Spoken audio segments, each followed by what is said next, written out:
Good morning, everyone. It's Carla. I just have some Christian hymns playing in the background. I just wanted to do an update on my son Daniel. So many of you responded so kindly to my little video asking for prayers for him. For those that don't know what the situation was, about 3 weeks ago my son ended up in the emergency room. He nearly died from alcohol poisoning. It was a severe case. It took him about 6 hours for them to even stabilize him. And through the prayers of you wonderful people and through God's goodness, He brought us in contact with someone that found a immediate opening for him at a detox hospital in a city in the southern part of our state. Our son went there for 7 days and was in a medical unit to where he got medical care and detoxed in the correct way, and it kept him from dying because he could very easily have died from going through the withdrawals from the alcohol. And so he got to come back home, and then the following week was a very tough one for him. He had a lot of issues. He tried to get help from the VA. They wouldn't help him. They didn't have his paperwork, and it was going to be 3 to 6 months to get it from Michigan down here to Alabama. So he was getting no help with the medicines that he needed, and we couldn't pay for them, just the 180 pills that he needed, and they wouldn't break it down to a smaller dose to hold off the cravings, was $200, and we just didn't have it. And so we contacted again the addiction specialist that they assigned him at the hospital and told him that, you know, look, he's out, and he's, you know, we're into a week now with no kind of assistance. He's by himself in his apartment again. We don't want him to relapse. What can we do? And she tried to get him into a long-term sober living environment in our local town, but there's only 2 of them, and they didn't have any openings. And we told her, you know, anywhere in the state, you know, it doesn't matter, we'll get him there, just if you can do anything.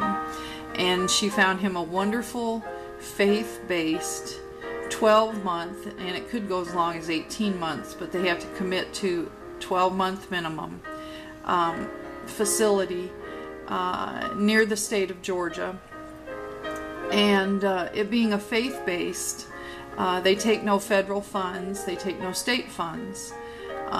They are run on faith, they're run on donations, and they also operate some businesses where the people that are in their facility can work and basically pay for their own keep at their facility. And it's just a wonderful, wonderful setup. And so yesterday we spent all day traveling to there and got him in. We'll have to clean up, you know, some of the details here because he had to leave his apartment early, so we might have to work out something with the landlord to, you know, cover that. But he did work for the landlord 2 days last week to kind of go against any kind of rent that he would, you know, be leaving. We'll have to clear up his electric bill because we want it to be, if he stays in the state of Alabama, that he can get electric in his name again. So that won't have to happen until the end of the month, so that's good. And the main thing is he got down there, and they're addiction specialist people. As a matter of fact, the story of the pastor that started this big ministry is that he drank himself from the age of 11. Came from a broken home, but was raised by a loving grandmother that prayed for him every day. And he ended up an alcoholic himself and living that kind of life.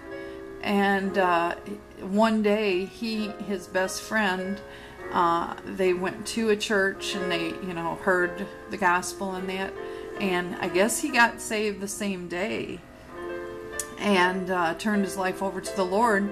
And within the following years, he ended up going to becoming a minister. I don't know if he went to a Bible school or what, but became an ordained minister, and eventually became the pastor at the church where he himself got saved.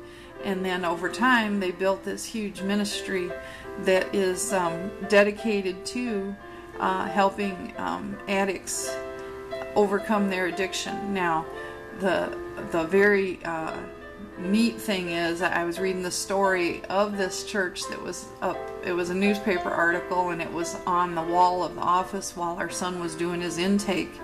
And they have, at any given time, 60 people in their facility full-time for a year's commitment minimum.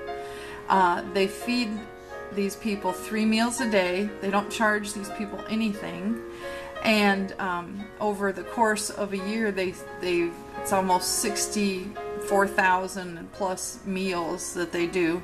And it's through donations and through, the grace of God, and through, their businesses that they can do this. And they house them in dorms of 4 people per room, with a dorm person, there that they can count on. And these are all people that are on staff that have completed this program themselves. So they know just what each person is going through and the different stages. And I'll end it with this upbeat, how they handle it is a 4-stage process. In the first 10 weeks that you're there, if you leave, you don't come back. I mean, they just won't take you back. For 10 weeks you are there 24/7 on the premises and doing what you're supposed to be doing. After that, you'll get a 48-hour pass, a one-time pass, where you could have family come visit you. They could take you off the premises to go eat. I guess you could, just spend the day with them, and you have to come back in the evening, and then you can do that again the next day and check in the evening. But it's, loosening it up a little bit. The 3rd stage is you get to go out 1 day a week and work for pay. Now, I guess you work at their places. You're working there anyway, but this time you're getting paid 1 day a week to work there. And so you have some cash in your pocket, and it's giving you a sense of accomplishment. And then the final 4th stage is they will find you full-time employment. They'll employ you full-time and then themselves, but they will find you full-time employment for when, at the end, when you leave. They will also get you ready with life skills, so you will be able to live on your own again. And they will also secure a living situation for you when you're out of there. So when you leave their facility, you're not just out in the world homeless and trying to start over from square one again.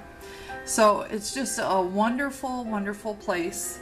And I thank every one of you that thought so much of my request to pray for him. A lot of nice people here in the Reborn community. A lot of nice and compassionate people. And I just thank you. And I'm just hoping, I'm just hoping that this time, that this will be a life changer for him. And your prayers and everybody's concern just meant very much to me. So thank you so, so much. And one more thing. We can visit him on Sundays. Now it's a few hours away, so we'll only be able to do it maybe every other Sunday. But we can go at 9:30 in the morning and stay for the service, and then we can visit with him until 4. So that's, Lord willing, what our plan is. So thank you much, and I just appreciate your prayers more than I can ever say. And thank you so, so much, and hope everyone has a great day. Bye.